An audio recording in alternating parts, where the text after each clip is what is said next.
Hello and welcome to the Jurassic Outpost podcast, InGeneral podcast. Never know what to say. It's one of the two. Episode 131. My name is Jack. I'm joined with Jaden all the way in Ausland. How you doing, bud? I'm alright. I'm awake. Good to go. He's wearing we were identifying this before, he's wearing a classic Jurassic Park logo, which is the yellow-white. Would you call it the white variant? The yellow variant? Yellow variant. Yellow variant. On a bright orangey red. You said it was a pajama top, right? Yeah, from Zing. But he's the best looking of the three of us. I actually feel embarrassed by my plain black. I legit just woke up. I got out of bed. I'm also joined with Caleb, who's also wearing that looks like a non-classic Jurassic Park logo, I would say. Yes, it is a Funko Jurassic Park shirt.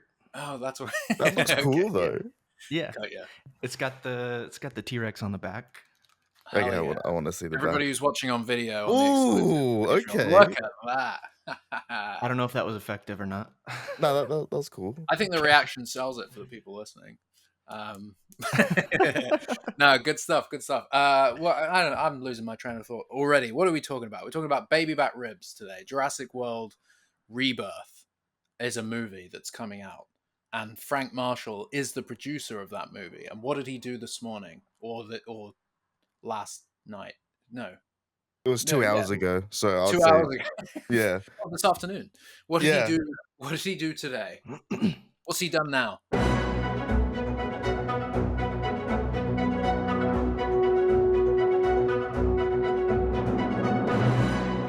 I mean, 2 hours ago, so like evening for them in the UK, I suppose, right? Late. Early morning for me. Yeah, 8 hours ahead of what we're on now.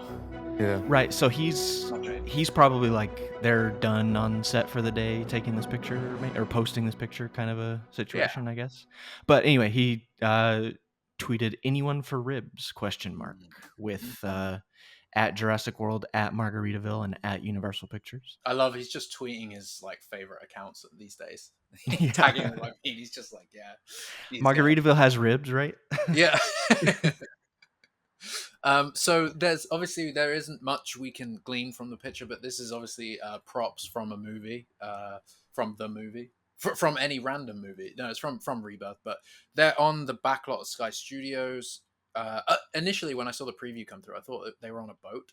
I thought the bones were on a boat, but I think I can see that they are on sort of an interesting. I think it's just a trailer. Yeah, I think it's just something to hold the ribs in, like in that line. That was like, yeah, interesting. The angle when I saw it in the mini preview, I was like, "Oh, they're on a boat." But yeah, I don't think. Does anybody know what bones can we identify? So, I mean, obviously they're ribs. I was like zooming in on them and looking at them earlier. Like it would be sort of difficult to discern like a specific species. My initial thought, which I was telling you before, was Mosasaurus, some sort of sea dino. It definitely could be whatever. It's also sort of hard to detect the scale just because of the angle of the photo and everything, but like they do look really big. So yeah, they do look big. I was gonna say they've definitely been like fabricated and painted. I was gonna ask you, they're not fossilized, are they, or are they supposed to look fossilized? The one in the middle that has like either they missed a spot or there's like a big streak of like a lighter color. Oh yeah. Yep. Like I don't know what the reasoning is for that, but then like the rest of them look like they were a different color to start with and have been like stained or painted. Mm-hmm. So when I first saw this picture, I was like, what in Jurassic World Rebirth would call for something like this to be on screen? Like these ribs that look sort of, and maybe they won't look quite as fake in the movie, but like, why would we have like fossilized or like decomposed or like old ribs? Like how would that make sense? Like we're not going to be in a museum, like and so like my main thought is like these are like going to be in some sort of like setting inside the temple or Yeah, something like that. yeah. So when They feel they're walk- ceremonial or something. yeah, in the Lost World when they're walking into the workers' village complex, and there's the dead carcass bones that are, and they almost walk Mhm. through those bones of. Were those ever identified? What species that was meant to be? I need to watch The Lost World. I've been meaning to. Well, it kind of feels like that's part of the walkway leading in. Oh yeah, and I've always loved that shot because it's Yeah. like electrical piping that looks like a skeleton, and then it's an actual skeleton. Yeah, yeah. Um, And I kind of wondered, like, a similar thing. I wonder if these are just, that he's just taken a picture, they got delivered, whatever, and they're going to be taken inside part of the setup in some sort of, whether it's like a back, because they're all it's like perfect order of them. yeah, they Isn't seem it? to be like still intact, for lack of a better phrase. But like, Yeah. yeah, I mean, that's the other possibility is like maybe they're just sort of in the jungle somewhere or something. We're walking through them or past them. So we Well, have a dead Parasaurolophus that we know was on set, and now we have bones of a dinosaur. Safe to say there's going to be dinosaurs in this movie. Whether they're alive or not remains to be seen. Now, eventually, you do plan to have dinosaurs Yeah, in your dinosaur movie, right? where are the live ones, Frank? Is this thing on? would you say that they? I do want to, because we're right on the topic, and then Ryan just messaged in the group chat that they kind of look like charred bones. Oh, they As could be burned for sure. Yeah, they're kind of so, that color. maybe Oh, with that nublar. being ash. Yeah, could be going for, What But if yeah, the shout, fire shout out Ryan. revealed the temple? The volcano washed out the. I have had that thought. Like, Oh, what if somehow the volcano moved a bunch of land around and that's and why then the ruins have temple? been found. Whoa! Wow. They Okay. discovered a secret, the secret other This- side of See, that's the Nublar. thing about it is like, really like a volcano revealed this ancient temple on the same island. and Like rebirth is like a meaning of a phoenix, and it's like the ashes rise from the ashes rising again. that would be fun. Don't get me wrong, but that would be wild. We're going back to Nublar again. And For that's why it's what called rebirth, because we're rebirth. It's the phoenix. It's a what's the word? A metaphor? Yeah. Sorry, I'm still waking up, so you're bear fine, with you're me. fine. Maybe that smudge in the middle is ash. Oh, yeah.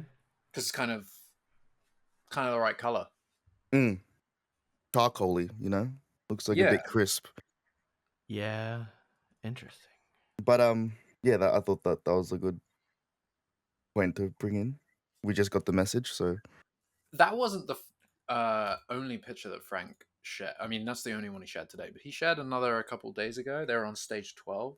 Just another day at the office, stage 12, Sky Studios. And you can see some of the trailers set up. And you can actually see that logo. See the logo? You see the picture I mean? Just another day at the office, which you yeah. Which fancy some ribs.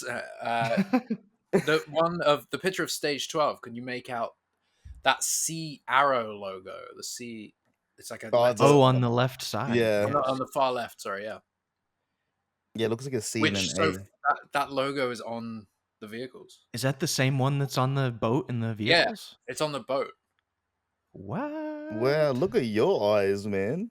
But like when it's turned like this, it looks like a C and an A that are Yeah. like mixing together. It's like kind of like a semi Avengers Yeah, I logo see that. Yeah, thing with the going line on. going back through it. But I mean, that could be a that's completely different logo, so- but that was. I'm pretty sure that's what was on the boats, was it not? The sea arrow. Where I want to find that boat picture. Which now. also, by the way, when we were talking and thinking about that sea arrow, whatever it's supposed to be on the boat, kind of looks like a C. I was thinking Site C, right? People have put that point together, but Site C, maybe that is the logo for like InGen's whatever their Site C. Finally getting Site C. Maybe we're finally Wow. getting Site C, which some people assumed was Nublar.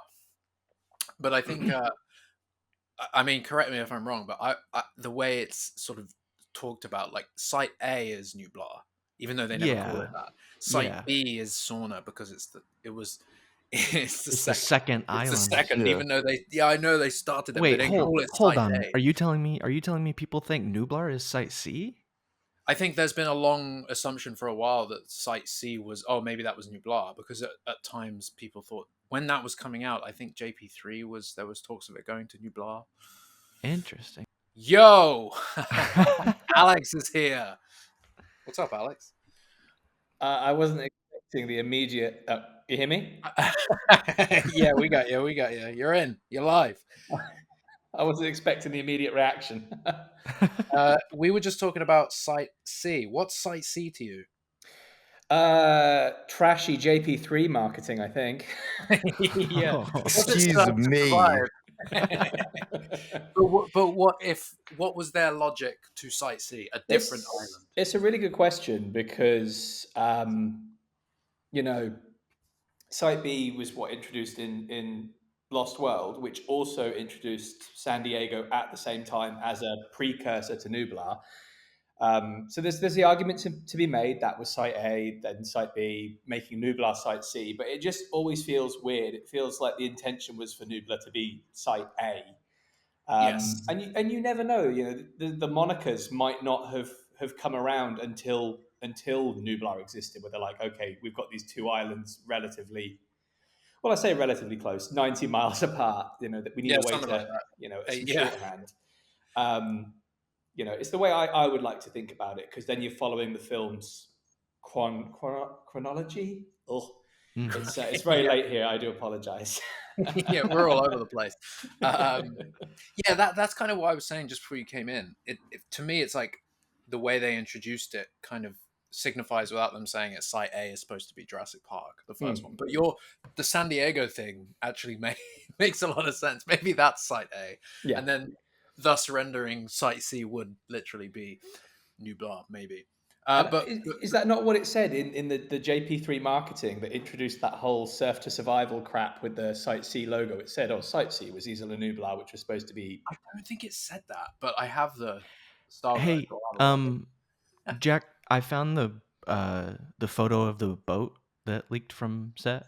Yeah, is it the same logo then? It seems to be, but it like the one next to stage 12 is like sort of altered a little bit. Like it's sort of like the same structure. So Alex, go on Frank Marshall's account, and about the bones. Back ribs. What? But No, we stage have been talking about the bones, but the picture previous of the stage. Pulling it up now.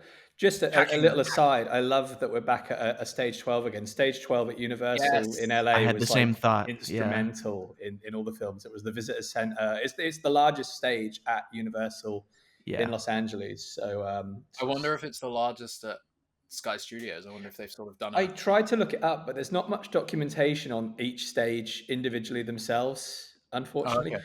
I see what you mean. On the side of the on the far left, there's a sea arrow logo, but it's kind of not exactly. They're sort of the same, but sort of different. Like, I mean, it's weird. It's on a trailer, or the boat one is kind of like an arrow that points up, isn't it? Whereas this is a C and an A. I mean, it reminds me of Creative Arts. I don't know if it's their logo. It does look like it's on a trailer or something. Yeah, that's why it doesn't look like a prop. It doesn't look like something that's a prop. Therefore, why would the logo be on it? The logo is definitely that sea arrow logo was on the boat. It's all over the boat, isn't it? Yeah. Which is why we were talking about Site C, right? We were thinking maybe that's the Site C logo or something, but trying to identify this one here is and then I think Sick Trike comment replied. Is that the door, the caravan door? Yeah, the caravan door. The name, it's like Urokanov. Urunkov? Yeah. What does that mean? Uncle Yuri. It's on the door of the trailer. Yeah. I don't know who that is. I swear, didn't we hear one of the actors was cast as a character called that name? I could have sworn maybe it's come from somewhere. Yeah. Uronkov RV. Fascinating. I mean, as we learned from Fallen Kingdom, Russians. Yeah, well, of course. They're the ones that own Site C. Is Russia one of the locations we're going to for the biggest dinosaurs of land, sea, and air? Got to go to Russia. I'm going through this guide now just to see if I can find the sightsee stuff. This is where I found that slashing JP3 the outfits for Jaden that we were going to try and get custom made. Oh yeah, slash and trash the T-Rex and the Spino. And Hell yeah. I love all this stuff. But yeah, okay. So where another thing we wanted to talk about was what the hell is in his belt. We talked about it briefly last time, but is his name Deacon? Is it Deacon? It's Duncan. Duncan. Well, the T-Rex. We were. I said it was T-Rex P. I loved that. We sort of had a conversation about this last night, Jack, whether it's Deacon or Duncan. Yeah, yeah. I keep saying Deacon. Yeah, no, Duncan. He's Douglas. He's carrying something in his belt, and could be somebody on the pod said could be like bear spray for dinosaurs or something like that. But have you had any thought to that, Alex? Did you see that on his belt? I did, not until then someone pointed it out, to be fair. I mean, I would say it looks like a liquid to me with some sort of semi-sophisticated... I don't know, it looks very test tubey. Yeah, it does. Like he's just... But then why would he have it on his belt? Like just shoved in his belt? It seems to have some sort of importance, exactly, because it's shoved in... It's not in a... that's a very tactical belt there. It's got some pouches around the back, it looks like, and on the side. And it's not in something. There's nothing made to hold it in place. It wouldn't normally be there. He's, acquired it and just doesn't have the hands for it at the moment because he's... this picture, it throws me so much because I've never seen him in this. He's normally such a chill actor, very, very calm, very serious. I've just rewatched all of House of Cards and he gives you worried looks, but that's it. Oh my god, so he was in House of Cards. Oh shit. Fantastic in House of Cards. One of my favorite characters. I was gutted he sat out the last couple series, but yeah. But yeah, no, the test tube, I think it's a MacGuffin of some kind. That's your embryos or your samples. Yeah, exactly. I mean, we know they're going after DNA samples, but you wouldn't think it would be in this sort of format. Although I guess also, why does he have it and not like Scarlett and not Zora or like why does he specifically maybe she trusts him the most or something? Maybe we're playing a game of maybe the last person who got eaten, we're playing a game of keep away. Or maybe they split up to get the different colossal dinosaurs, so they're on different missions at the same time. Yeah, a very good shout. Sometimes my noggin works. I will say, I think Sightsee is Isla Nublar because there's a Sightsee logo, and then it says, with its turquoise water, lush tropical vegetation, and breathtaking vistas, Isla Nublar was the ideal setting for a resort, but the distant roar of a raging Spinosaurus, the low rumble of a hostile T-Rex, the ear-splitting screech of an angry Pteranodon remind us that a visit to Jurassic Park ain't no day at the beach. Sightsee's tropical colors, surf graphics, and hibiscus flower accents seek to invoke a side of Jurassic Park that is lost but not forgotten. That's weird. Okay. It's the JP3 style guide. Yeah, yeah. Not canon. Radical reptile. It's full of stuff like that. But that kind of confirms that was at least the marketing side's plan was Site C was Nublar. So I think you're right. Site A then would be in John Hammond's first attempt in San Diego. Yeah. Fascinating. I guess that puts an end to any of the thought. That is a really interesting way to rethink about that. Yeah. Okay. I didn't expect this on a Saturday morning. Was the park after all? Okay, so where are we going in this goddamn movie then? Koepp Island. Yeah, it could be. I think it's still possible Site C is somewhere else. I'm leaning towards that fence as well. Whoever, whatever comes next, this film, Chaos Theory, whatever, they can rewrite it how they want to because there's nothing definitively concrete out there. No. And as we've learned from the previous films, even if there is something definitively concrete, like a character's middle name, you can still change it because why the fuck not? God damn, yeah. That was ridiculous. Yeah, no, that's the thing. It's like an internal style guide. It's not exactly. I mean, I'm sure that was on merchandise at the time. I'm sure there's Site C merch that did I mean, leak that's a out. completely different team by the time of Yeah, JP3. exactly. Anyway, it's no one from film to film. The thinking changes. Yeah, exactly. But that was kind of why I was thinking about that sea logo, and we've seen it on the military-esque boat. It's not a military boat, but that sort of boat that kind of feels like a patrol guard security kind of boat that had the logo on. Was there another boat, or was there another vehicle that had it on, or was it just that one boat? It was on something else, but I forget what. Okay. There have been too many photos of boats leaked. Yeah, it's really hard to That keep one track. real big boat. Yeah, but we know also from that photo with Duncan Kincaid. Mm-hmm. Yeah. Okay. Cool. So we know from that photo as well that InGen is returning, at least in some capacity. Whether it's just their logo will appear in the film, which it will. We've seen it now. Or whether there'll be people who work for InGen on the island. Whether this island is some sort of functional InGen facility or not. Do we think InGen will actually be in the movie? What do we do? We think that's just background? Like, of course it's InGen. Of course InGen have been there. Or do you think there's more to it? I think that the clue is in the synopsis, the fact that we know these characters are ending up somewhere they didn't intend.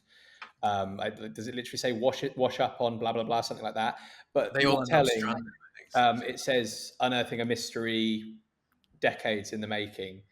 So I think that kind of, for me, is what's saying, like, we're looking at something from the past, but the very recent past, whether that be JP times or early Jurassic World 2000 times.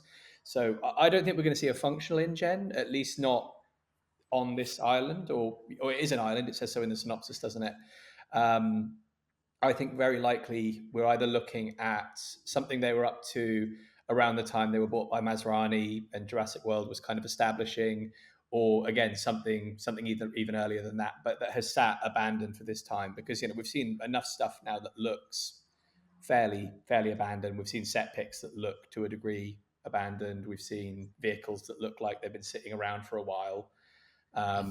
It's just a question of when that was, but I would certainly say early 2000s at the earliest. So at the same time that dastardly InGen were breeding the Spinosaurus on Saunadan Island. Listen here, you little shit. You know my opinions on that. I just want an answer on it, because regardless, I'd like to know what they were thinking at the time. Because during Jurassic, maybe Jaden can shed some light on what he thinks.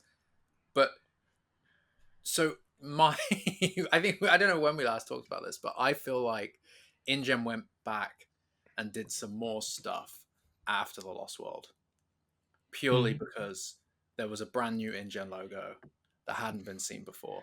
I figured it was, and InGen was still in operation at that point. We don't know to what capacity after the Lost World, but we know that they hadn't been seized yet.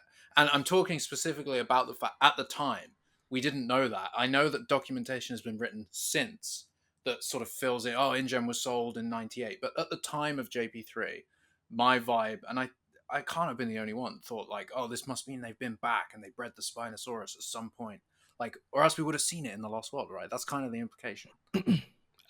Just because they were sold in '98, I mean, that doesn't mean that they just immediately ceased all operations. Like, they could have still had things going on in different places.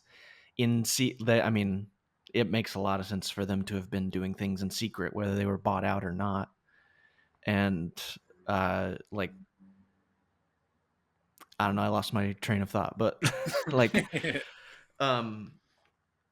were talking about to what level they were going to be involved. I was just going to say, like, I mean, I think I agree with Alex. I mean, I think this is just something that they were doing in the late 90s, early 2000s. Didn't want anyone to know about. I think it could possibly go even earlier than that somehow. Something that really hasn't been, in the public eye in a really long time, something they were doing in the 80s or something. That would be interesting and different InGen of the 80s before Jurassic Park or something. They were trying out something, or they left, or they found the temple and had to leave or something. I mean, Shit it went could, haywire. I think my only hesitation with that, I have no issue with them like sort of building out the backstory to InGen, or like filling in some additional information there. But I feel like the last two or three movies have kind of been like, oh, John Hammond had this, and he also did this, and then also Lockwood's basement was actually the first place, and it kept adding on to this thing where the character isn't even alive anymore to be part of this narrative, and it feels a bit like just trying to make things fit as opposed to some Puppeteering a corpse. Yeah, and I kind of like don't want them to be like, oh, InGen before Lockwood, even before then. Oh, Like, I know it. Yeah, I know what you mean. Like, come on, do something else. I hope Koepp came up with something that makes a lot of sense, if that makes sense. Yeah. I'm sure it will. I just have that worry that it will be if it is like, oh, this is what they were doing pre sauna. And I'm like, oh god. Okay. When you look at the discussions he and Spielberg had writing The Lost World, like they go into that level of detail, they make every consideration, but the filmmaking process is something that the time constraints put on people. That's where we then see continuity errors and between script drafts and complications with locations. It's what ends up complicating a film, and we sit there like, well, this doesn't make any fucking sense. But he's a overanalyzing writer. Yeah. Just quickly, Jaden, I want your voice on that. Yeah, JP3, what did you think? Were InGen, was that, I didn't think that was on InGen, so this makes me think what else they're up to. What did they come back after the Lost World and breed dinosaurs? Yeah, I mean, it wouldn't surprise me, because what was the original question? Like, how much of a how much do you think InGen will be in the new movie? Like, yeah, will they okay. be featured, or is it just background? Kind of yeah, so it could go either both ways. Like in Dominion, like it's just like a little flashback, and it's just like they're in InGen uniform and stuff like that. Were they in InGen uniform or no? Or am I talking about like lab coats could and be badges? Yeah, okay. Yeah, something. Anyways, I posted a tweet earlier this week asking for people's like predictions and stuff like that. Oh yeah. And a lot of people have been saying the twist will be InGen is revealed to be worse than Biosyn, and I got a lot of responses saying that InGen sounds like fun to me. are hiding something deeper, and it's all InGen is revealed to be like the big bad, and they're hiding something. So it could mean nothing, or it could be like, InGen is revealed to be like the big bad in it, and they have like a lot of darker shit that they've been hiding from everyone. But yeah, I just thought I'd rope that in just because it's interesting, and like I like that prediction. I was like, oh shit, that would be really sick to see. That sounds like fun, honestly. Other than off screen, do we have anything on screen that tells us what happened to InGen? Do we know what the state of that company is? It's kind of like we said. Yeah, it's kind of like we said in that video about InGen returning, Jack. It's like they've kind of been under the radar, not really. But isn't there a general belief that of course they don't exist anymore? I mean, on a basic level, yeah. But like, you could argue that post Lost World, like the way the companies on the verge of Chapter 11, they were seeking financiers. They had clearly not got enough time to clone new animals to maturity. They had to take their existing stock. It was the quickest and most cost effective, and that all went to shit. Their public image would have been trashed. You could argue that end of Lost World, they were. I mean, the fact that they're really not in JP3 at all. We see glimpses of what they have done, but not them themselves. It was just a choice in Jurassic World that actually literally in the 11th hour, somebody swoops in and saves the company from insolvency. I think that's exactly where we are again here. We know Fallen Kingdom plays a ton of news clips that say Masrani's shelling out millions rather, not thousands. A couple tiny mentions of InGen. We know that obviously Wu left InGen. He's referred to as former InGen scientist. But that's literally it. I think we don't know that they closed for good. Yeah, I would definitely agree with that, because I think their presence in Jurassic World indicates that they're sort of operating as a shell company. Masrani's funding stuff, and they're doing things that the boss might not know about. Yeah. that might have diminished after Jurassic World just because shit hit the fan pretty hard. But like, I think there's evidence to think that maybe they've been doing some secret shit on the down low from time to time. So what the very Alex was least. just describing there made me think after the Lost World, then we know they were filing for Chapter 11, and after the events of the Lost World and that fantastic third act, they would have had to spend more money, more of that millions, covering things up. And we know that after Jurassic Park 3, the general public are aware of things went down, but a lot of people wouldn't have seen it. A lot of people probably still think, no way, like, no way did that happen, right? As the speed of the news cycle increased over time, like, people forgot. Especially, yeah, and just rumors and murmurs and the complete like, it's so unbelievable, right? But anyway, so InGen would have been the last. That's it, last ditch effort. We got nothing left. Of course, we're done now. We have to spend the last of our money covering more stuff up and paying for more people that died.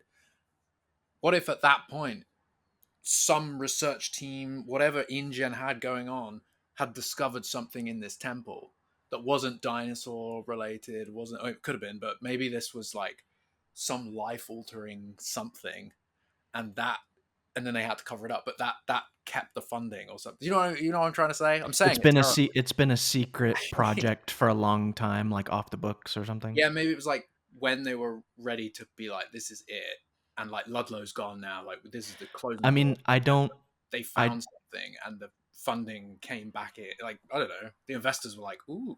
I don't want to make like a direct franchise comparison to the point that it upsets anyone, but like a lot like how Wayland kind of has the Xenomorph as their pet project in the Alien franchise, and they don't tell anyone. Obsessed with the thing. They don't tell anyone about it, really, though. They just experiment with it and experiment with it on people. Despite the fact that it could wipe out humans in it. Yeah. Exactly. Yeah, so what if this is something like that, and it did turn out after a bunch of research, sort of similar in the most recent thing I can think of is like Stranger Things, how the government are running all these secret tests, and they get a bit too far in. They're like, we got to close, this has to stop, kind of thing, or else it's too. Maybe they sealed this temple, maybe they were like, we got to get out, we got to leave this here. Yeah. Whatever it was, and maybe this investigation ends up uncovering something that's significantly worse. Or maybe it's already been uncovered, and I don't know. Or, the other possibility, like the possibility that keeps playing for some reason in my head, is we walk into this temple and it's like as functioning as a Macy's. Like, it's clean and it's a functioning lab. Like, and they know exactly what's going on. Like, I feel like that might be a possibility. Like, we show up and they know exactly what's going on. They're just keeping it a secret really well, and people weren't supposed to find out about it. And it's like a completely functioning lab or something. It's just hidden, but kind of like in what's that Robert Rodriguez kids movie? Spy Kids. Spy Kids 2, the second one. Spy Kids 2. They go in the volcano. What's that great quote by Steve Buscemi about like, what if God stays up in heaven because he's so horrified at the things he's created? Yeah, you didn't need to hit so hard, man. Jesus. But that even has like baby elephants, like the micro elephants from the Brighton novels, right? It's got all these like mini creatures. That's the comp to Jurassic World Rebirth is Spy Kids 2. Spy Kids 2. I'm gonna have to start clipping that in videos now as well. I put AVP in one of the last videos. One of the comments was like, "How dare you like put AVP up by the next to the Jurassic?" I was like, just at the temple shot. What? It made sense. It was in a temple. Yeah. I'm not saying it's great, man. There's no opinion on it. It's just the temple. And like, also the aliens in that movie did the raptor kill, He was staring right ahead at the xenomorph, and then 2 came in from the side. I guess that's why I said what I said when I was comparing the two franchises, because I don't want anyone to like get it. Like, I'm not saying they're the same. So linked, man. For the record, I really like AVP. So I want to touch on the temple thing real quick, because this is another thing that got brought up a lot in the prediction. Jaden, before you do, tell me, during Jurassic Park 3, did you think that InGen had been back to breed the Spino, or was it like that was a left? They'd never been back after the Lost World. Okay, now that you put it like that, I don't think that. I think they just left everything and it was just there. Like So that. you think the Spinosaurus and the more importantly the brand new InGen logo was it's like old, It's brand old InGen logo. brand old. Yeah. Well, like if you look at the size of the Spinosaurus and stuff, that's like a few. Would it? No, I don't know. Well, the 'Cause argument is boy. we know that what was it fully grown in 4 years or something. So they bred it in yeah. '98. It would But be then fully you, grown. yeah. But then you see like Bumpy and stuff like that with the way that they like Yeah, they're those growth rapid. hormones and like they're really rapid. So you can't really tell how old it is. But then there's the theory as well of like the reason why the Spinosaurus hates humans was because they went in and killed the baby Spinosaurus, and that's why it's like trying to chase after the people and shit like that.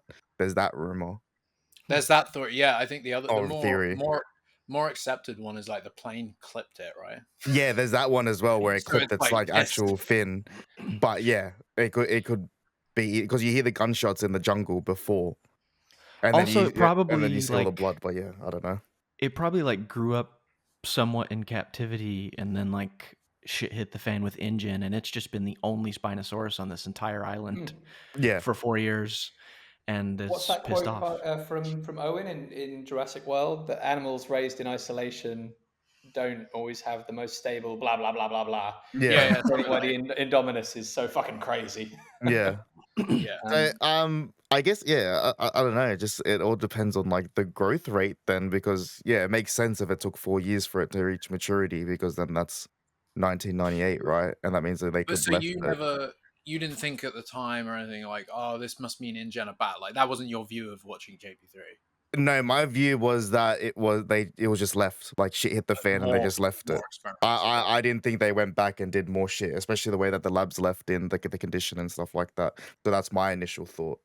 I But think now the that you're only putting way. this in my head, now I'm thinking different ways. So Yeah, good. That's my intention to change your Okay. mind. No, no, I kind of, Alex. I guess we have to. You and I should maybe dive through at some point all the JP3 scripts we do have and see it, because I don't think there's ever a point where InGen were in a script. Like there wasn't ever people on the island before InGen. Not the company. No, not the company itself. was- None of the, it was not only that we know mainline. much about the Rosenberg draft, but no, like there was never anybody active on the island. I tell you what, there was. Could have just been Ed Varro being like, "I want a new InGen." There was originally more Jurassic Park stuff in the script. So like there was an ending where, and this stayed in the script really close to filming actually, where they were at the beach and they built a raft, and the sail was a giant advert for Jurassic Park with John Hammond's face on it. Yeah. And I read that and I was like, my God, I just can't imagine that in JP3. Like, I'm glad that one didn't work out. But it's nice in the Lost World when he discovers the mural and like the old InGen communications building and stuff. Beautiful. Yeah. And like the T-Rex scare and stuff. It's great. But yeah, having like a big John Hammond face sale, I would have been like, they keep trying to make him the Walt Disney, and like they forget that Walt Disney had a film studio and he was on TV, whereas John Hammond is this kind of not recluse, but he's an unknown personality. Like, he's famous for the bad reasons. Like he's not like a public figure, is he? He's I don't know. And also they made it such a point in the movies to make him out. He's not the character in the novels. He's not this evil. Not that Walt Disney was. Well, that's up for debate. But it's he's not like portrayed as a bad guy in the movies he's in. Actually, portrayed as a lovely grandfather who's made some really poor decisions on other people's lives. But he's like a lovely, gesturally old man. You describe pretty much everybody's grandfather. Yeah, exactly. Yeah. I love that moment in the Lost World making of where they have, it's obviously a day or however long they filmed with Richard Attenborough, but him and Spielberg approaches, he's like, just do the line one more time for me. And he's like, oh yeah, to Jurassic, and all the crew around and everything. I'm like, yeah, that's. And Goldblum was there too. Yeah, they're all there. Goldblum spoke in an interview the other day about the Lost World. Did you hear that? Did you see that? No. I think I did. Was it with Variety or Vanity Fair or one of the other? He did a little watching some of his old clips back. It was with the guy when he was sat like at a bar, but it's the two of them. Yeah. The Happy Sad Confused one. Happy Sad Confused. That's it. Yeah. I don't know what that is, but he with did Joshua Horowitz. Yeah. That's it. They were asking him about Jurassic Rebirth. That's when he said about I was doing a secret project with ScarJo, which I don't think is Rebirth. It's another. I don't think it's Jurassic either, but it would be wild if it was. Yeah. But then he's asked the question: Do you look back on these movies? You did the second one, and he has. I definitely got the vibe that he looks back on the first two fondly. He's like, Mm. it was a great movie, and Pete Postlethwaite and everything. And the guy asked, like, "What about your roles in the new ones?" And the way Goldblum answered, he'd never say anything negative, but the way I think he kind of got the vibe, like, "Why am I here too?" I kind of got that from the interview. That Jeff was like, they were good. I don't know why I was there. That was They should kind have of involved him more. exactly, yeah. He should have been. I wanted after when Fallen Kingdom, when we knew he was going to be in it, I was ready for him running around a jungle again. Like legit, was ready for some Malcolm, like At in the first, he was rain. supposed to be on the boat in the script and stuff. Yeah, he was supposed to be there. A big part of it. It was supposed to be like a Claire or something, and then it'll just they really reduced his role. Would have just made a beautiful movie even that much better. Absolutely. It does feel like, because he doesn't interact with any of the characters at all, it feels very tacked on, like the sort of thing that could have been decided in reshoots, like, oh god, we need a returning actor to make this thing work. And it's crazier that it wasn't that. It literally, he was there from very early on. He still made it feel like a last minute cameo or something. It's kind of like they almost cut his character from the first movie, and then they decided. He disappeared out of a couple of drafts, didn't he? And then came back in. Yeah. They tried to morph the character of Grant and Malcolm, which is, I mean, you can understand it because the novel, they do cut a couple of characters from the novel and they switch a couple of things. But those two distinct film, voices, they do such a good job of having ensemble casts and nobody feels wasted, especially JP. Like every character has a persona, but it doesn't feel like they're just a color on the spectrum, and that they're all in this complicated weaving tapestry of a movie. And you just don't see that so much in modern films. Like I see a film with 4 characters in it, and I'm like, that fourth guy didn't need to be there. He didn't do shit. Totally. I definitely. Maybe Koepp's bringing that ensemble writing back to Jurassic. It does feel like it. I hope so, because I don't want to overhype it, because I have a tendency to do that. We all do. We'll keep bashing you back down. Yeah, please do. Alex, Caleb and I have had a couple of talks about music and who we think is going to compose the new movie. And obviously the desire, I think everybody would love Juan Williams to return. Caleb brought an interesting point. I got the impression from the way everybody's talking about things, the way that Scott, everybody's just saying it's a reunion, it's rebirth, we're coming back, Jurassic Park, and blah blah blah. I was like, they're setting the table for John Williams to return, and it's not too far fetched. He returned for Indiana Jones. He returned for the other thing, I can't remember. Star Wars, but he never left Star Wars. But yes, and that's what Caleb said, is like he did leave the franchise. Though. He's never left and returned. He never returned for Harry Potter. That's also true. I forgot about Harry Potter as a case of that as well. But Harry Potter didn't have a big 14, 15 year gap, and then obviously he didn't return for Jurassic World, but then there's been all this time. We're having a rebirth. We are having a rebirth. Koepp's back. Like John Williams made it through 3 Harry Potter movies, but only 2 Jurassic movies. But and we were talking about this before the podcast, like bringing up the point that like John Williams did 2 Jurassic movies and then he hasn't ever come back. Like, I love the other composers' work, don't get me wrong, but like the work on those first 2 is just incredible.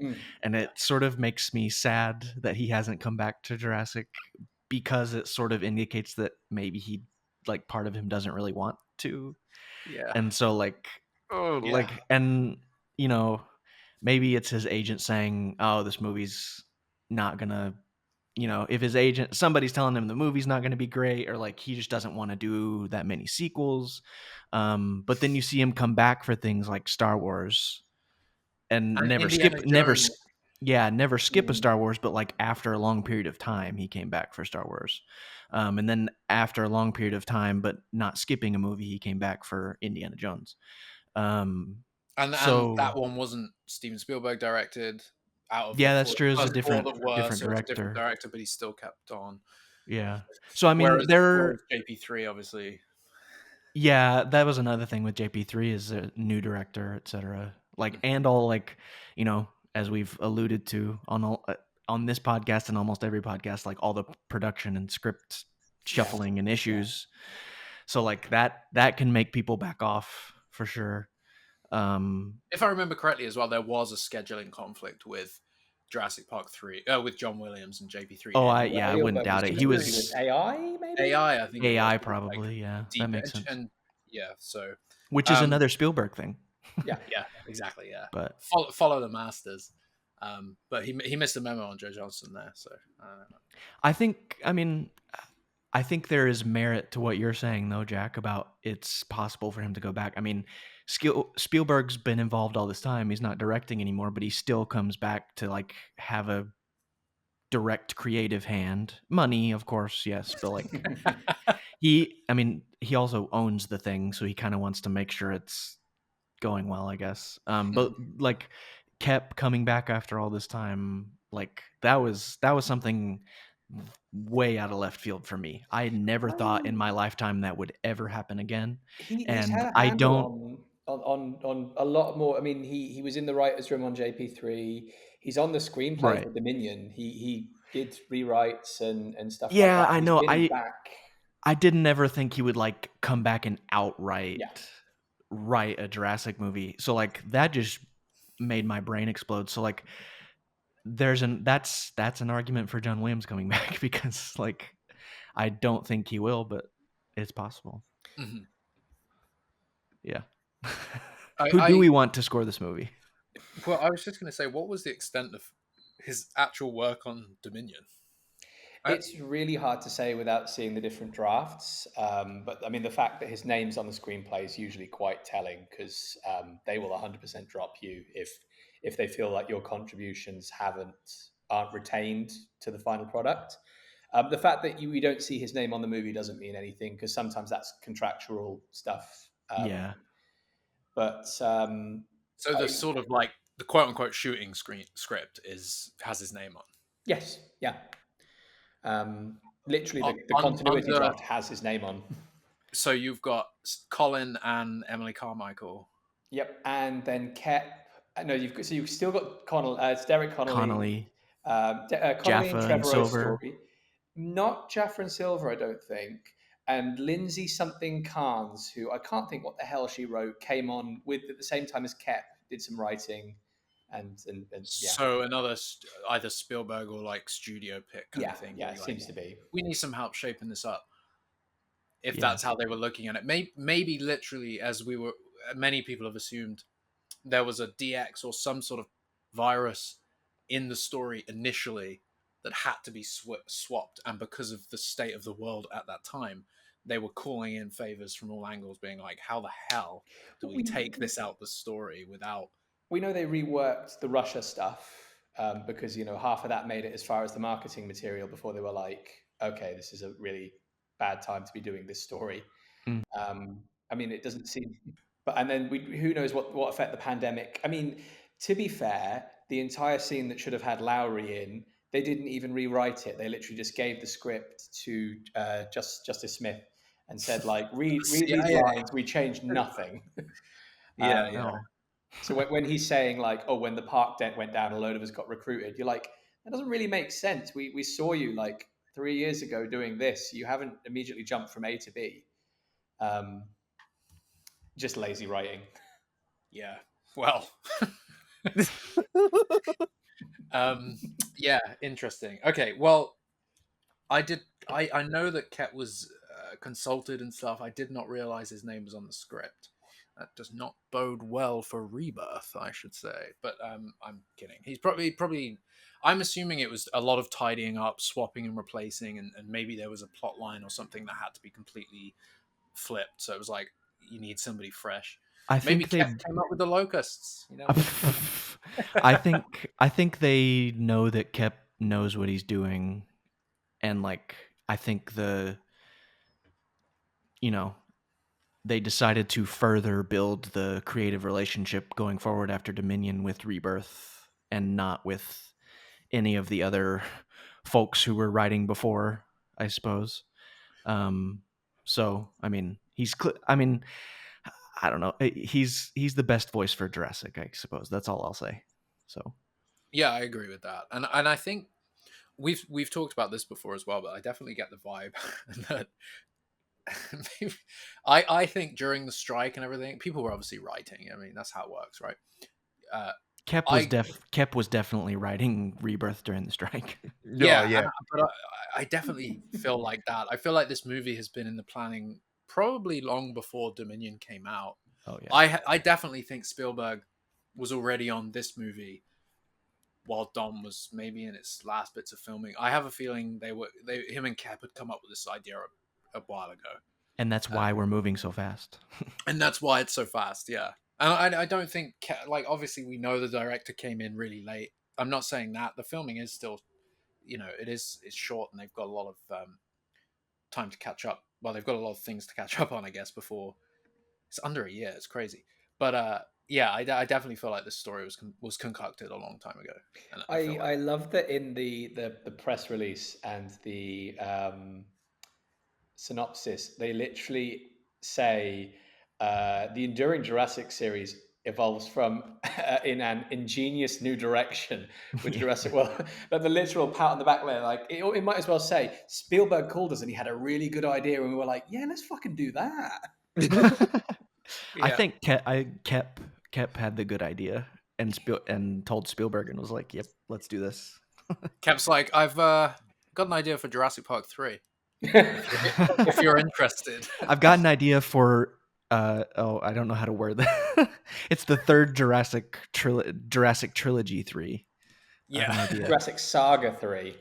Jurassic Yeah. Saga.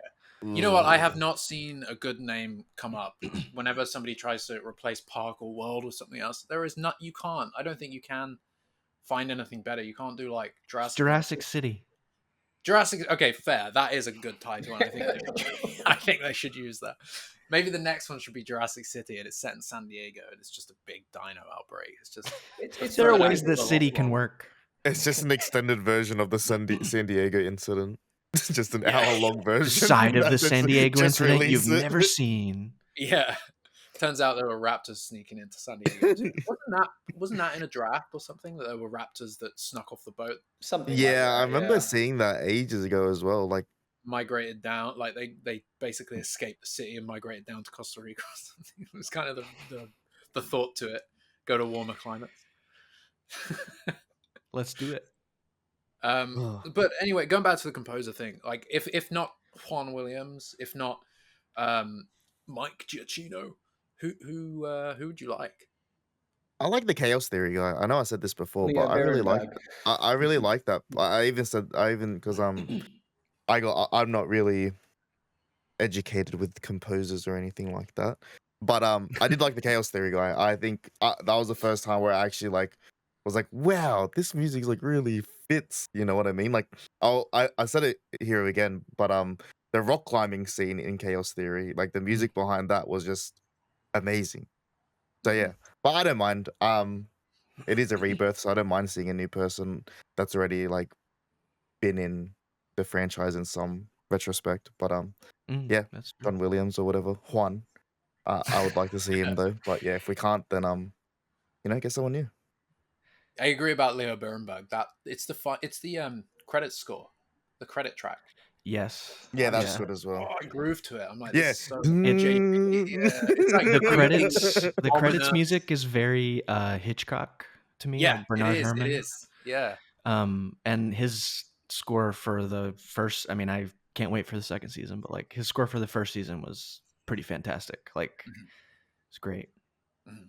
Alex, who do you want to be the composer?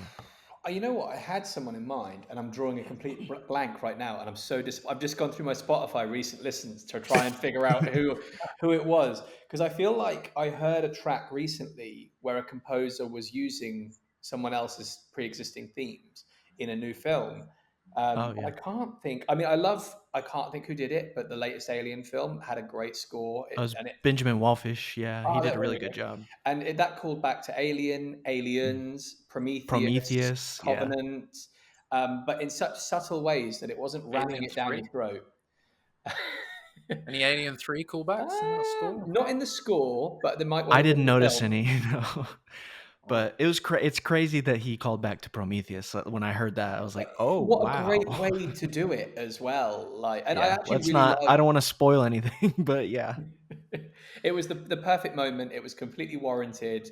And yeah, Prometheus has such a nice score. Like it's so vastly different to the rest of the Alien franchise, this mhm, grand exploring theme. And I mean yeah, that's kind of what we've gotten used to, well, what The Lost World gave us, this very different textual kind of tone compared to JP. Like who didn't go into The Lost World probably expecting just a rehash of the JP themes, and then we got something Second part. completely different. yeah, Um, the absolutely. whole story, you're absolutely right. People expected another Park story, and we got this whole new, like, Crichton was a genius writing this whole, giving scale to the Jurassic universe, saying like, no, no, no, this is Second Island, and there's this, and there's this, and there's this. Yeah. Whereas you look at anyone who wrote a sequel in comic form or video game form, it was all about that first island still, and it was all about theme parks, and it was all Yeah. very much Mm. rehashing the same ground. Don't know how we got here talking about the scores. Alien. Yeah, again, Yeah, that's just an example I would draw on. I was so looking forward to seeing what Giacchino. Oh my god, that's not how you pronounce it. Giacchino, Giacchino. Giacchino. My god, What did I say would before? do. Giacchino. I said Giacchino as well. Yeah, Okay. it's Giacchino. Giacchino. Giacchino, Giacchino. Giacchino. I'll have the Giacchino, please. Okay. Two C's with an H in Italian is almost always a hard. Oh, cool. But Okay. anyway, Learn something new every day. I love Lost. I love Super 8. If you have not listened to Yeah. his Exotic Themes album that just came out, Oh, then you yeah, you sent are a me this. communist. Oh, he did one for the Lost World yeah, track. and the Lost World music is on there. It's Yeah, fantastic. It's so, I love how bouncy it is, and yeah, how, Oh, and the key changes. It's great. And I listen to that and I'm like, this is what I wanted in the Jurassic World franchise. Like, there are some great themes. Love the Raptor theme. Love the InGen theme. I even enjoy the family theme that he wrote. And then the yeah, stuff he did with Fallen Kingdom, the Gothic style, was great. And I yeah. enjoy some of the stuff in Dominion, but it just seemed to lack this cohesion throughout, for me. Like, it doesn't feel like, you're right though. Like Super 8 and Lost made me, when they announced Michael Giacchino, uh, it made me so pumped because I was like, he's one of my favorite current composers of the time. And Mhm. then, yeah, I had my own opinions of those world movies, but I didn't enjoy the scores. I wasn't really into listening to the music for those ones as much as I was the first two soundtracks. And I think as it went on, I yeah, I didn't feel that same way. But listening to his new album and some of those remixes, it's like got that I feeling. didn't think it was possible for that Lost World video game music to be tiki-fied, but I like, know. life I found a listened to that way. and like jammed to yeah, it. Anyway, it's a great track. Like Into the Trees, is it? And No, maybe. is it Into the Trees they do? I think that's the one it's I was something like playing. that. Yeah, I think it's got a new name on the new album, annoyingly. So trying to draw the comparisons is tough. But Oh god, yeah. yeah. But it's such a, yeah. His music is great. I would love him to do Rebirth as well. I feel like under a different story, a different direction, it could be different because again, the emotion he's able to connect with the visual imagery in Lost is just insane. Like that, yeah. the I think. How many combination fucking there is. themes he had to write, like, for different I groups of know. characters and for different Oh yeah, actions, and I'm listening and like, this is just fucking nuts. How, and you fall in love with every single one of them, and they're all so distinct from each other. It's crazy. It is an incredible canon of work. Truly, yeah. and again, those Lost World scores, Warpath and the I mean, PlayStation X game, just seriously. maybe in It's that so vein, good. a composer who has worked on something Jurassic before will come to Rebirth J-Pog, in Stephen Leo Schwartz. Bierenberg. But Oh yeah, yeah, the Operation Genesis score. I think I got That's his name great. wrong. It's definitely Steven something, Ooh. but The oh that yeah, Operation. was tasty. There's a couple tracks in that, like Adrift. Some of the like morning tracks that just play as you're playing. They're so Juan Williams. They're so in there, and I listen to that track as well sometimes. that album. There's just some really lovely music. Seems like you just want Juan Men to do this, don't you, Jack? You managed to make Juan Williams French also. It changes, but Yeah. Alex, you brought up Alien, and I think that's such a great point. Do you like Prometheus? You're a Prometheus fan? I am. I wasn't when it came out. And then, funny enough, they did a huge. The year that Covenant came out, they really went hard on April 26th for 26. Yeah. And did we got short films. They re-released a bunch of the films. I can't even remember which. Definitely Prometheus, but some others as well. Yeah, I know Prometheus was, yeah. And then Covenant, a little while, came out maybe a few weeks afterwards, I think it was. It wasn't on the date, but they made a big deal out of it. And I loved how it tied the Alien universe together. It really kind of, some of the stuff we see now with what Disney does with Star Wars, some of the stuff really hits well and kind of makes things that once felt very separate feel like they're all part of this big tapestry of story.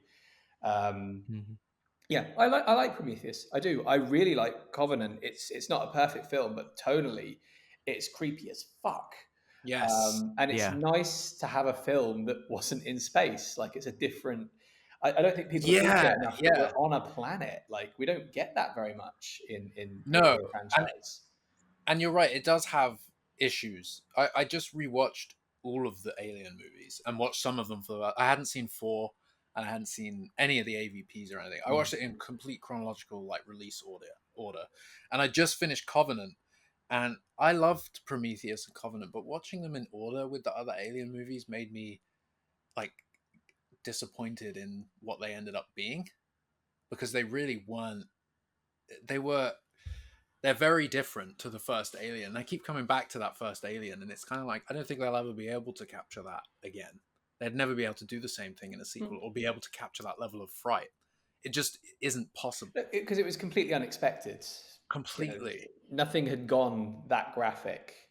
But it was slow and methodical as well. Whereas Covenant, I really do like Covenant, but it is so action-packed and bright daylight and everything just happens, and there's so many it doesn't feel like the same director as the first. Prometheus takes about an hour to get off the ground to really grab you. Yeah, but then again, I really do like Prometheus, but it is just the same movie as Alien.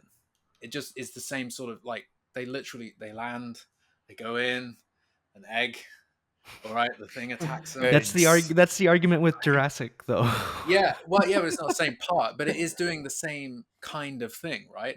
As opposed to where it's Alien 3 was completely different. There are Resurrection 9 was original completely stories. Different. Aliens were completely different, whereas that, I don't know. It just, maybe because I watched them all so close together, these things then, they weren't problems in the past. I loved Prometheus for everything it was, and then now I'm watching it in sequence. I'm like, kind of is just sort of retreading, but in a different world. Did you watch them in release order or chronological order? Yeah, release order. Yeah. So okay. In that order, including AVP and Requiem, because I hadn't seen them. So I mean, I'm not trying to tell you what to do, but chronological order makes Prometheus really fun because it's the first thing. So it's makes it interesting, but I definitely see the arguments for why they want why there needs to be a third of the David story. I kind of do. It's unended. I mean, what happened next? He's heading off with all these. What has he got? A bunch of face huggers and about 400 people in cryo tubes. Yeah, he's got some xenomorph eggs and people. Yeah. I don't know. I was a bit surprised, I guess, by how those turned out, but. Yeah, need to see Romulus, need to see kind of where... Have you not seen Romulus yet? I know, I was saying to the guys, we tried to watch it last night at a drive-in and couldn't hear it and couldn't see it. So we were those are the two main things you need to do. I was facing the correct way, yeah. And there was a construction site next door as well. And I was like, was there a T-Rex? This is a silly drive. I think it's the wrong type of movie because when we pulled up, they had been playing Deadpool. And I was like, okay, I parked, we got a good view, and I was like, yeah, this is cool, man. I can sit back for this. And then Alien starts. I'm like, what? I couldn't even read the text. I was like, what? For those listening, Jack is holding his hand above his eyebrows. Yeah. to One day peer we'll off do, into the distance. we'll do video. So we bailed, and my girl was falling asleep and stuff. So I was like, yeah, well, we Um, need to try this again because I just watched all the movies. I got to do this properly. Like, yeah. So Can yeah, I I need to watch it. I'm excited. can I comment on the composer thing quickly? If John Williams came back, that would be amazing. If Giacchino came back, that would be cool. I like what he did on the Jurassic World trilogy, but I almost don't want him to come back just because I want something new. And then if it's not either of them, Alexander Desplat has worked with Gareth before, and I think he would be really cool on Jurassic. People have talked about Hans Zimmer because he worked with Gareth on The Creator. Oh, that's right. And then we talked about Leo Berenberg, which would also be awesome. The only other one I would say is Thomas Newman. Oh, yes, maybe. please. And I've kind of landed on that because he did. Or no, I'm not thinking. Sorry for Thomas Newman fans out there. I said the wrong name because my brain is full of film music composers. I meant James Newton Howard, who also has NEW in his name. But what anyway, will people recognize his music from? James Newton Howard. Where I was going with that was I've landed on James Newton Howard recently because he did the music for Dinosaur, that CG animated Disney movie. And that's, not Love totally that movie. Jurassic, but it is dinosaurs. He also did this. He's done the score for a lot of stuff. But he also did the score for the animated Atlantis Disney movie, which has a fantastic score. Very we're going on an expedition, adventurous, mysterious type of vibe. So I don't know. Those are the people I think would fit Jurassic. To an ancient world as well. Exactly. Yeah, to a horrors unseen for decades or something. Yeah. And lots of water and Ooh. lots of water finds a way. So. Yeah, You water could be finds right, a way. man. Could be James Newton Howard purely because of the Atlantis connection. It makes sense. I would love that. Move out of the way. Out of the way, Juan. Get out of here, Juan. Who would be your ultimate pick? Him. Just because my ultimate pick would be John Williams, but because I don't think John Williams is coming back, and I also don't think Giacchino's going to come back. My ultimate pick right now is kind of tied between James Newton Howard and Alexander Desplat. But, okay. Yeah. And what did Alexandra Desplat do? He did the last couple of Harry Potter films. He did Godzilla with Gareth. Okay. That's right. Which Godzilla that score is a great fantastic. Score, yeah. It's so And am I right in thinking the Godzilla score knows when to not be a score? Oh, absolutely. Yeah. Yeah. Because that's I think that's so important. We want that big, bombastic, crazy, Jurassic Park score, but we also want it to hold back. Like the choice to not have any music when T-Rex and Spino are fighting. Yeah, the movie might not be fantastic, but that's such a funny thing. Such a great moment. They scored that literally. The only reason it got cut is because the scene was re-edited in the 11th hour, and I watched a cut of it today with the music, and I hated it. I was like, "Why is this scored? It's so bad." Well, it's like the T-Rex breakout scene in Jurassic Park doesn't need music. No, but they knew that one. So JP3 was a case of the accidental genius. Then okay, I see. Well, that moment in JP3 that scene is so much better. The bit that really got me is the usage of the T-Rex animatronic coming up from the carcass. Hearing that scored felt so clumsy, and it was trying to be comical or pokey. Whereas when you watch it without, it feels so natural. Like you're in the natural world and you're just watching animals be animals, and you can really hear every sound of the T-Rex. The sound design really comes through. The kind of, it doesn't roar immediately, but it's got like a kind of a dog's not growl, but like the nasally sounds. It sounds like two animals fighting each other. Yeah. Two heavy ass animals. Exactly. And they're doing a lot meaty animals. Yeah. Two big slapping. They're throwing trees around. I love what they do in that sequence. I really do. And then it's you amazing hear that they came together the way the neck crack. Sorry.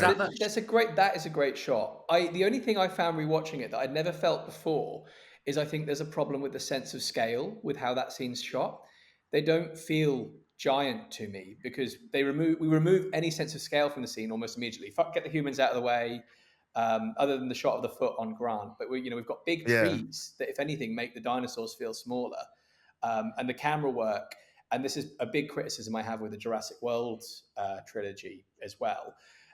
JP and Lost World, the camera is always in very human places that the camera would be. It's not low we're enough not for having it to crazy be. fly arounds and things like that. We keep it very grounded because we're trying to sell something that's not real. So the best way to do that is to do it with realistic techniques. Yeah, and how people would see it as well. Exactly. For themselves. And I think if it were me, I would have just gone back and have done that scene a little bit more grounded. It's the same problem I have with the T-Rex versus Indominus at the end of Jurassic World. We suddenly get these crazy flying wraparounds drone cameras that I think feel to me, they take me out of the scene. I'd rather see much more realistic camera work. That sequence suddenly becomes a big monster brawl where if you saw that whole sequence take place from like Zach's eyes, Zach Gray, the kid, because they were literally there on the ground watching it, it would have been so much scarier and like intimidating. It does immediately fly up and you're like, okay, we're in a video game now. The CG has begun. I feel like Gareth is much more on the ground. Yeah. He definitely was with Godzilla, for sure. Yeah. I was flicking through clips of Godzilla the other day to try and find like when he shows Godzilla just by itself, and it's always like through the bus or through whatever it is, the coach, and like it's always down, low, and up, and you see this scale. The airport scene was really cool as well, like with the foot and stuff like that, like the size, like making it bigger than everything else and shit like that. So I agree with that. You're right about that scene, Alex, but I've never really noticed the sense of scale, but I guess because they were filming that also without much of a knowing what they were going to do, right? So there's like Shelley was like, oh yeah, we were kind of just doing this. They filmed a ton of stuff with the animatronics, and I don't think is any of it in the film. Is it not just the first shot and the last shot, and that's it? Yeah, it's mostly just CG. That whole scene, I think. I think that whole scene is CG, except for, as you said, it's bookended, and I think that takes me out of it because we have, honestly, in my opinion, one of the greatest animatronic shots in the franchise is the T-Rex coming up from the blood. And I think Stan Winston have released a rehearsal of that, a longer cut of that shot, and I could watch it for hours. You're watching it, and you're like, that's a real T-Rex, and normally to sell fake creatures, you have to do very short, quick cuts. You can't linger on anything for too long because people will see it as fake. The animation or the puppeteering will. There's only so much you can do. Whereas this thing's going for 30, 40 seconds, and I'm like, no, that's a T-Rex. That's a real T-Rex. They hired a T-Rex. They had enough money in the budget. Daytime too. Yeah, exactly. Daytime shot. Yeah, that shot is really nice, and seeing it and seeing like the nicer wide version of it as well, it is so nice. It's one day I think if that footage does exist, I mean it's always a thing, but I wish that they would just reveal, put it doesn't obviously not cut into it or anything. The film can't exist as this big extended cut, but having some B-roll, just let it play out on like a future disc release. It's a shame. There's a stigmatism in Hollywood that when they release material that doesn't make it to the final cut, they think that if it's better, they're showing their mistakes and something to that effect. Whereas that's not it at all. Like, again, filmmaking is a very complicated process. Even something that had the potential to become a great film, stuff can happen in the 11th hour, and I think people understand that. Yeah.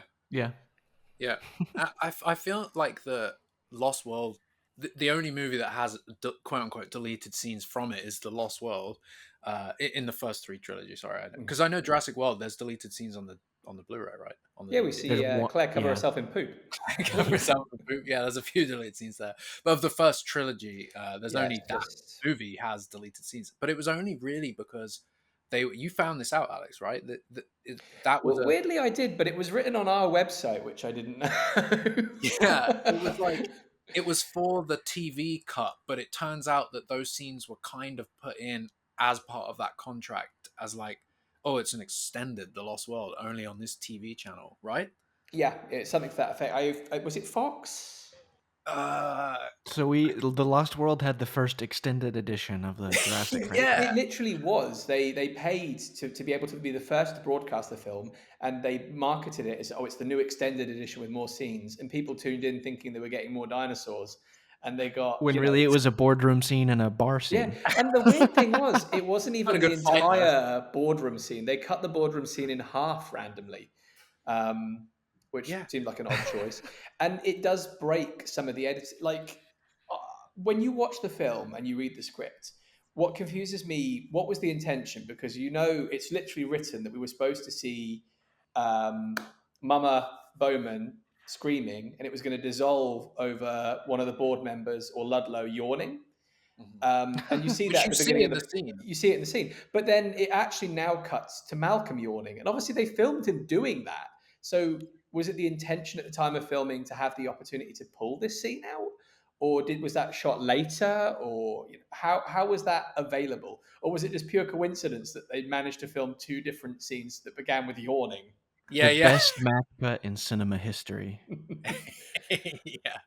Yeah, no, it's true. And I've watched I've watched like the sequence kind of put back in, and it really works, going from the scream of a mother to a board member. You know, it's just he's yawning because he's bored and like, oh, I On can't that be scene, animated. it's a nice scene, and something It's that always yeah, gets me. We call it the boardroom scene, and people are like, "Well, that sounds boring." It is a great, at least most of it, a great wanna. Like, you don't realize it watching the scene, but it's almost all one take, one shot, moving around the boardroom, starting in tight, going out wider, moving around, and coming right back to Ludlow again. And yeah, it follows the narrative of the scene as he's kind of casting this lure out to the rest of the board members, like, here's the shit that's happened the last few years, and here's what we're going to do about it. yeah, It's great. I'd love to have seen it in it, because it really established, what's happened since the end of Jurassic Park. yeah.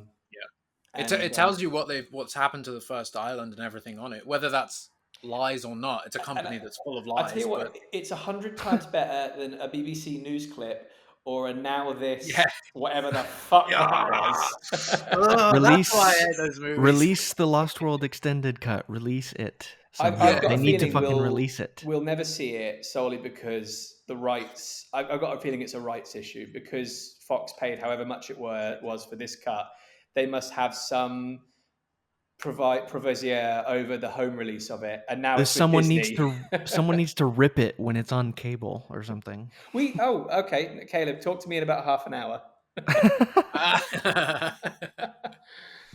Yeah, because as well, I know that obviously when it was first broadcast, it wasn't HD, but somebody caught it recently, and 2011 TNT.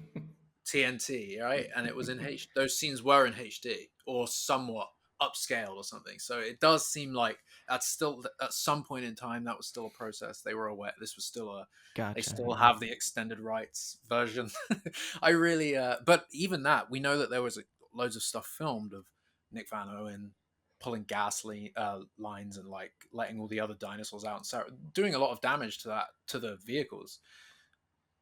We know that there was. I mean, if you look through on Outpost on the deleted scenes page, there's loads of deleted scenes for the Lost World. Even this last year, going through production material, there's not scenes per se, but short instances. There's a scene in Hammond's apartment, manor, whatever you want to call it, where Malcolm kicks his dog, and they filmed that. They had animal handlers on set. They had a dog, and then they cut it because they were like, "Why would we do this? Why did we write this in?" But it was in the final script.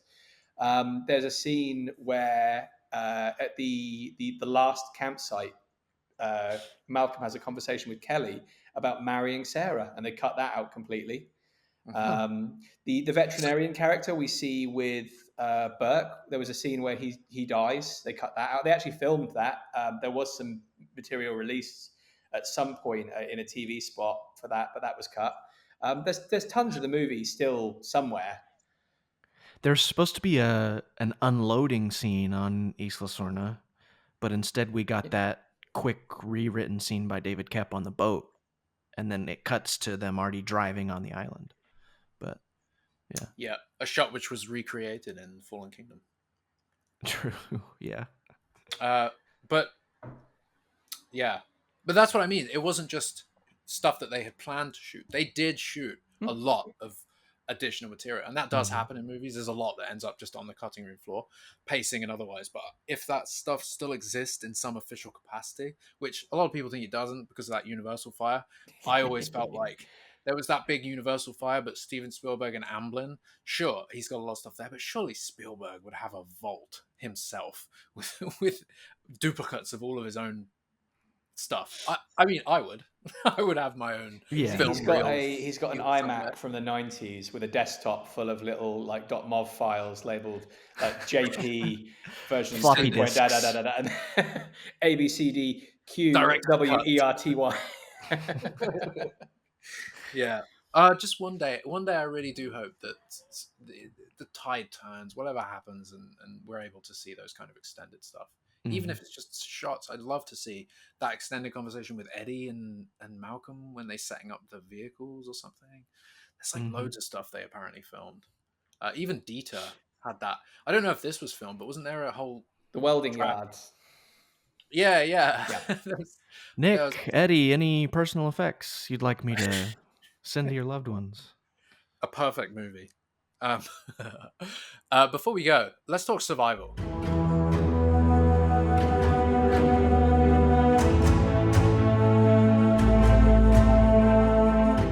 Jurassic Park Survival. There's nothing going on with this game. We don't know what's going on with this game. There was that Reddit thing that got posted, like a screenshot of the Steam, screenshot of the Steam page of Jurassic Park Survival, and it says something about being it actually says it's been in development since 2022 now, which I don't think it had before. I don't think I had it on the Steam page before until November 2022 or something like that. It was that was the first time it went on the Steam dev. I don't know. Wrong terminology, but does that support a 2026 release? It should be. Like, honestly, it's taken 2 years for that. Look, from my experience and from what I've know about games, I think the buyout, really hindered a lot of the stuff, because realistically it should be ready now if it's been in development for 2 years. Gotcha. But I could be completely wrong. I mean, if that date is the date, it's so hard to say, because I feel like we got the announcement trailer, December last year? December last year for Game Awards. Bearing in mind, that wasn't made by the team at, I have forgotten the name. Saber. There we go. It was contracted out to another studio. Whether or not it was made with assets from the game, hard to say. You know, we've seen some of those come out since, and they weren't looking in much of a state that would have been ready for a video game. Based on what we know of the guy that did the Jeep and the main road for the trailer, it's not game assets. He built that from the ground up. So I would assume everything in that trailer was built made for the that trailer. Yeah. And I think that says a lot. Game development takes a long time these days. Like, look at when everything always gets pushed back. Look at the launch recently with Star Wars Outlaws, like the number of bugs it had, because again, it gets to the point where they're like, we're going to have to put it out because otherwise, literally, there'll be a mob here tomorrow with pitchforks. Speaking as someone who works in the video game industry, I was due to make a trailer today for a game. I was told it was ready. Loaded it up, went to play it through. All the voicing in the game is generated by AI. It's not ready at all. and this is just the nature of things. Video games are a lot more complicated now than they were 20, 30 years ago. And they were complicated then. Making them was very complicated. The tool sets have got better, but the expectations of the players has massively increased. You know, we're expecting incredibly complex games. And it just takes so much more time. So I don't think there's any cause to worry, but I think we're still a ways off. Like, the people who saw the trailer and expected it to be out this Christmas, I think just don't really understand the market at all. 2026 would be cool. It wouldn't surprise me if it was later. Yeah, I'm on that as well, which is unfortunate. I'm hoping for next year since it's been in development since 2022. But yeah, just with the buyout. You really don't think 2025, either of you? I mean, the only reason why What I year are we started in? on the we're in We're 2024, 2024 right now. Okay, and it's been in development since 2022. So Because that's I what don't know if you guys know, but there's a Jurassic movie coming out next year in the summer. So first time hearing of it. yeah, Would that be but too much Jurassic in 1 year? but especially with they'd always Evolution try to around the corner as well. coincide releases. Like, would it make sense to have a winter release for that to come off the hype of? Hey, did you see the Yeah, Seventh Park movie? it absolutely would. But again, I would hazard a guess they're operating as very separate entities. Sure. I just mean from a release, but like they Of would course, try. of course. But If Saber would be thinking about that too. You know, the if there sales was from the movie and if there was something to come out with the movie, it would be the Frontiers new game. Whether that is Evolution 3 or whatever Jurassic World game that they got a license with Universal, that's supposed to be coming out between 2025 and 2026 financial year. Yeah. I'm very surprised we didn't see anything about Evolution at Gamescom, because they always announce they announced the first Jurassic World Evolution with Fallen Kingdom the year before at Gamescom. They announced it, and then they announced Evolution 2 at Gamescom, but then they couldn't release with Dominion because COVID delayed Dominion. So I thought they were gonna re-follow that pattern, but seems like they're not. I still, I wonder if I they didn't announce it because of the Rebirth announcement, and they I were don't know. trying to. Maybe like I get that, but like I still think I don't know. There's something weird and fishy going on about survival, because I say this every podcast, but you can't tell me it was an oopsies that the week of Summer Games Fest that you could install it on you could install Jurassic Park Survival on your Xbox. yeah, you can install something. Obviously, Yeah. it was not the I've game, never but seen that before in like ever. and that Where stupid man's tweet as well. Yeah, That and then the tweet. Xbox social media manager the day before the Xbox showcase at Summer Games Fest tweeted the cup of water like shaking the day before the Xbox, and then 2 days after Summer Games Fest, IGN released the Jurassic Park Survival article. No. It's way too many things. Can I? I'm They not were a. meant to show something there for sure. Yeah, I'm not there's a. something. I'm not a gamer, but my theory is that like it's a release timing thing with the movie next year and with the other game and with Chaos Theory and with other like I bet I Universal has a hand in saying like, "Hey, can you wait on this I just for I like think brand timing?" I think with me and Jack were talking about this, and because like the way that the other Jurassic Park Survival got cancelled, and the reason why, like, because I think as well last year, Jurassic Park, Jurassic World was supposed to work with because last year Fortnite they did a season around the same time as the 30th anniversary, and they had dinosaurs in their game. Epic Mm. Games has already worked with Universal and Jurassic World because they own Rocket League, and they did a collab there and got Jurassic Park Jeeps in there. But I think it's more of a thing with Amblin don't like violence with their IP, with like such as guns and stuff like that. And Yeah, I'm more unfortunately. I'm more leaning towards that side of things, where it's so like there's so much bigger fish in this pond that they don't want. They're like, oh, we're putting this in the game. Like, oh, take that out. And then Yeah, like, it just means like final approvals to get yeah, shown. and I I feel hope like it's that more doesn't. that. Yeah, I hope that doesn't cause another cancellation. I don't think it'll be cancelled, but I don't know. It is worrying me a bit, because like when I did do this deep dive with Epic Games and their relationship with Universal and stuff like that, because look how many clubs they have already. But Mhm.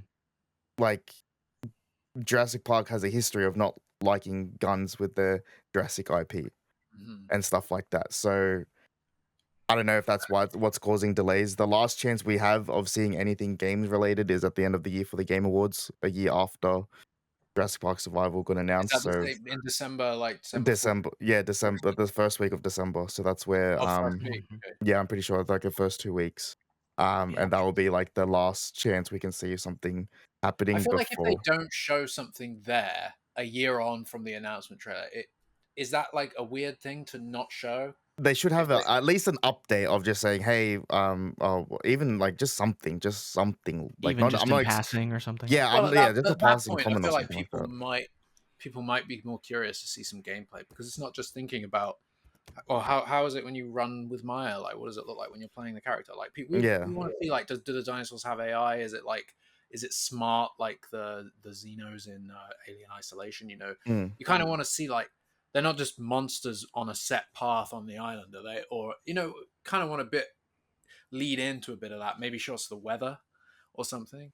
Yeah, But like even if they just show something small of like even just if they do a release date and they do say 2026, which I'm fine with, and it's just like a T-Rex stomp in a puddle, and then it just has the release date with And the then the water date. shaking. Yeah, just that. I would be happy with that. Something small like that, Yeah. even if it is 2026. I feel like they should say something because there's a lot of like it's just there's just a lot of confusion up in the air. But hopefully we do see something. But The Saber I don't know. folks you mentioned following, like they seem to be aware of like the From IP and the game and how the fans feel about it. And from talking to some people in Saber, I won't say who, but I might say it after our session of the podcast where all the juicy stuff happens. But but it's in the from Patreon. from when talking to some people at Saber, they legally can't say anything, and it's Universal tying their hands realistically of why they can't speak that and could be a things good like thing. that. Yeah. So but the last time I spoke to them was in July, and they just said, look, we'll reach out if we can, but they they can't say anything, and they're not going to say anything. So there's whatever happens at the Game Awards. Yeah. I know Saber will be there. You know what I mean? They're always there. They were there last year as well. Mm. So I think yeah. it's just we're obviously a select group of people that have a strange admiration for this franchise, right? A very deep, strange admiration. So the fact that this game was announced is a game that we have all been waiting for such a long time means that we can't rationalize normal game development schedules. We're just like, I want to play this game now. And if Yeah. it's not ready, then fuck Saber, like. I wouldn't go that far. That's how it feels.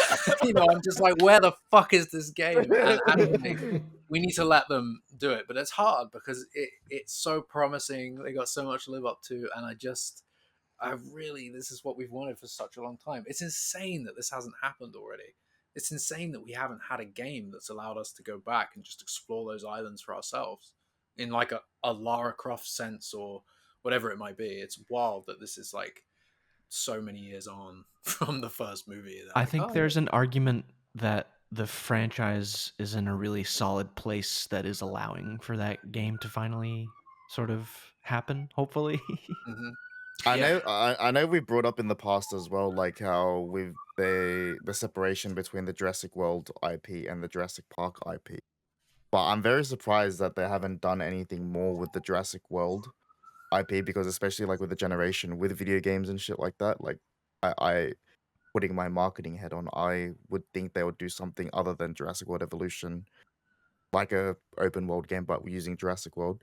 And I know we've spoken about like Jurassic Park, them like rumors of like even like an anime series of like there was rumors of that with the Jurassic Park title of like where it's like a bit more violent and stuff like that, like a Japanese anime. I know there was a rumor of that, but I didn't hear yeah. that. Oh no, I haven't heard that either, but I would that watch it. was it was like a little rumor. I know a fan made one with the Dennis Nedry and the Dilophosaurus, like an anime thing. And then there was it wasn't like anything like concrete or anything like that. It was just a rumor. But it just seems like they're trying to separate the Jurassic Park title from Jurassic World. And it just seems like I'm hoping they can kind of lean more into like the horror and like adult aspects with the Jurassic Park side of things like survival, and I hope that's what they're doing. And then, say if they do I make a think live action series or something like that, they could dive in more of that side. Whereas Jurassic World is more like it's not family friendly, but like yeah, I think yeah, they can do PG-13. both like yeah, park and world and have the different Mm. aspects of the two. I hope that like the next year or two of Jurassic proves like is solid proof of that, so they keep doing it. But yeah. Yeah. The 2026 thing hurts, but I mean, it's very logical. I think we're going to see a delay of GTA 6, meaning that will be 2026 too. Just seems likely based on the way. I mean, you said it when you came on about the game development schedules and everything. It takes so much longer than it did. We've seen that with GTA 6. I think they always announce a date and then We're getting Yeah. a new Jurassic World movie before GTA 6. yeah, another one. We're probably going to get a new trilogy before GTA 6 at this point. Yes, seriously. But I do hope there's some space. I said this last time, but I really hope there's some space between survival and GTA 6, or else I'm just gonna have to quit my life and just dedicate it solely to playing those two games. Become a streamer, Jack. Yeah, Yeah, do it. just Join- pivot Outpost into it's just video game streams now. There's no time for anything else. We can't do anything else. Yeah. Oh, Okay. yeah, Well, Jurassic World Evolution 3 should be next year, though, still. I feel. That makes sense. But Yeah. when I don't know when that will get announced. I don't know. I think Caleb was right in the sense of like because it was like the week after, last week when Jurassic World Rebirth got confirmed, and the Mhm. week before was Gamescom, so I think they weren't allowed to say Well, I think anything they were realistically. they were probably like we don't want people to confuse, like the very Yeah. general audience. We don't want people to confuse these things, or we want like especially because clear. Rebirth does sound like a video game title, right? They don't want to be like, Exactly. oh, they Dude, announced Rebirth, and everyone. Here, Even yes, the part of that discussion I will indulge you on is like the Evolution logo, sort Yeah. of similar. it does. Like when especially from my perspective, waking up at 4 a.m. to all the news and the group chat going off, and then seeing the video of that Jurassic World posted, and I thought it was like it looked like Jurassic World Evolution, like the whole color scheme and everything. Yeah. But Yeah, same colors. because there is rumors going around that we might see a teaser trailer or something in November. If that does happen, then the Game Awards are in December, which means you can probably do an announcement for Evolution to come out either a week after or a week before. But I'm pretty sure Evolution came out a week before Fallen Kingdom. Oh yeah, that's true. And They could do that, which would make sense. But yeah, It'll be really interesting to see how Frontier tie their whole thing into the new movie, but yeah, because it's a park finance kind of manager, right? yeah, true, yeah, I guess, yeah, true. Well, how is that gonna work? Yeah, there's no park. You can build Aztec parks. Yeah, you can build ruins around Yeah. the world. You can construct ruins, find an island, any island, and put maybe they InGen on it. disguise it as a park builder, and it's actually an open world, and you're on a mission to get I- the DNA from the I 3 biggest hope. dinosaurs. But it doesn't specifically say it's Jurassic World Evolution. It just says a third Jurassic World title with Frontier. So there's still a chance of that happening, but like It could be something else. Yeah, I always did think it would be cool when they did when I played Evolution, the Return to Jurassic Park. I always thought, like, how fun of a game would it be if you spend like however long it takes you to build a park, get it to however successful, and then it's like and it throws you down and you're suddenly in the park ground level and it's like a completely different game, and now you have to survive a bunch of missions in the park that you built.